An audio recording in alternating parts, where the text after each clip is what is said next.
Pemirsa, ulos adalah kain tenun khas dari suku Batak yang sering digunakan pada acara adat. Di era sekarang, inovasi ulos kian dikembangkan mulai dari jas, kemeja, tas, topi, masker, dan dasi yang berbahan kain ulos. Ulos sebagai kain tenun Batak memiliki ciri khas dan makna tersendiri dalam setiap etnis suku Batak. Untuk mempertahankan eksistensinya, motif ulos telah dikombinasikan pada busana dan model lainnya, seperti jas, kemeja, tas, topi, masker, hingga dasi yang dibuat memakai bahan kain ulos. Saat ini, inovasi ulos yang terus dikembangkan oleh seorang pedagang ulos yakni Foni Sitanggang membuka rumah produksi ulos yang bernama Kian Ulos sejak tahun 1994 yang berada di Jalan Sipahutar, Kecamatan Siantar, Madihat, Kota Pematang Siantar, Sumatera Utara. Rumah produksi Kian Ulos ini memperkerjakan ibu-ibu rumah tangga, melakukan inovasi ulos dengan penggabungan bahan dan motif budaya. Motivasi saya setelah saya lihat keadaan ekonomi para penenun yang sangat memprihatinkan. Beberapa penenun kita ibu-ibu rumah tangga sangat memprihatinkan ekonominya karena mereka menenun satu ulos, untungnya hanya sedikit aja dalam 1 minggu menyetor hasil tenunnya. Timbul niat saya ingin mensejahterakan ekonomi mereka.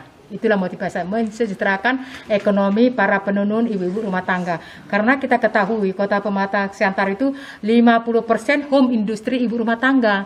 Jadi timbul niat saya gimana mengangkat ekonomi mereka. Jadi saya berusaha bekerja sama dengan mengubah mutu dari benang dan memperbaiki dari motif-motifnya dengan tidak menghilangkan budayanya. Kita angkat, kita kembangkan menjadi keseharian dari motif ulos tadi.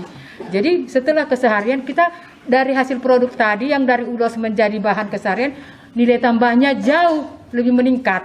Yang dulunya 385.000 per minggu hasil tenunnya, sekarang 1 juta bahkan 1.200.000 per minggu. Setelah kita inovasi bahan dasar. Itulah pendapatan para ibu-ibu rumah tangga kita yang kita panggil untuk bekerja sama mengangkat produk lokal ini. Untuk tahap produksi pembuatan ulos, bahan berupa gulungan benang lalatan digulung ke panganian, selanjutnya diproses ke alat tenun manual dan alat tenun mesin. Motif ulos yang diproduksi beragam seperti ragi hotang, ulos sagung, bahan tenun untuk pemakaian jas, kemeja, tas, topi, masker, dan dasi yang berbahan kain ulos. Perlu diketahui proses pembuatan ulos tenun tangan ini merupakan pekerjaan sulit karena tergantung motif yang diinginkan. Untuk tenun mesin perharinya bisa memproduksi ulos sampai 12 lembar dan alat tenun bukan mesin bisa mencapai 1 hingga 2 lembar per hari. Untuk pemasaran Kian Ulos ini sendiri sudah sampai ke luar negeri seperti Malaysia, Singapura, hingga ke Madagaskar. Tahap produksinya itu kita membeli benangnya itu dari Bandung, benang 40/2 dan benang lalatan namanya. Jadi benang itu dimasukkan digulung ke panganian, dari panganian itu terus diproses ke alat tenunnya itu.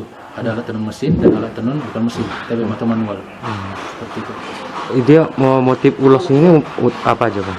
Jenis-jenisnya? Yang kita produksi itu ada banyak. Ada yang ragi hotang, ada ulos sadung, ada bahan tenun untuk kian untuk pemakaian sehari-hari kayak kemeja, jas, seperti itu. Oh, gitu. Pemasarannya itu kita ada yang di dalam dan luar negeri. Jadi kemarin itu pemesanan dari gereja dari Singapura, ada juga dari Malaysia. Tapi terus ada juga konsumen kita yang dia pesan jas itu dari Madagaskar ada. Terus dari pemakaian dalam negeri itu orang-orang Batak lah pada umumnya yang merantau, yang dari Papua, Sulawesi. Saran pasti jauh berkurang gara-gara pemerintah kan melarang adanya kerumunan untuk pesta. Jadi yang kita fokuskan sekarang itu menghabiskan stok yang ada dulu yang dari tahun sebelumnya. Meski pandemi COVID-19 belum juga berakhir, rumah produksi Kian Ulos mengaku tak henti-hentinya menciptakan hal baru dalam usaha produksi ulos. Kian Ulos juga terus berinovasi dalam segi fashion dari setiap etnis suku. Penta News Sembiring melaporkan untuk Evarina TV. Pemirsa, Polres Simalungun secara